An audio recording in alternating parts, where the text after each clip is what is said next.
অ্যামাজনের বিষধর ফাঁদ। রফিক একজন অভিযাত্রী। অ্যামাজন জঙ্গলে ঘুরতে গিয়ে সে হঠাৎ মাটিতে একটা সুন্দর রঙের সাপ দেখতে পেল। সাপটি একদম নড়ছিল না।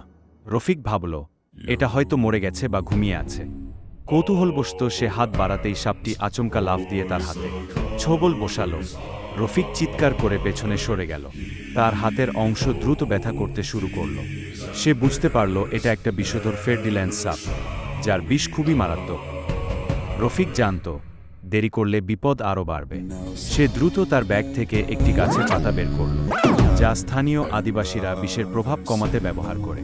সে পাতাটা ক্ষতস্থানে বেঁধে ফেলল এবং যত দ্রুত সম্ভব কাছের গ্রামে ছুটল। গ্রামের লোকজন তাকে দেখেই বুঝে ফেলল কি হয়েছে। তারা সঙ্গে সঙ্গে তাকে ওষুধ দিল। কিছুক্ষণ পর রফিক অনুভব করল সে ধীরে ধীরে সুস্থ হয়ে উঠছে।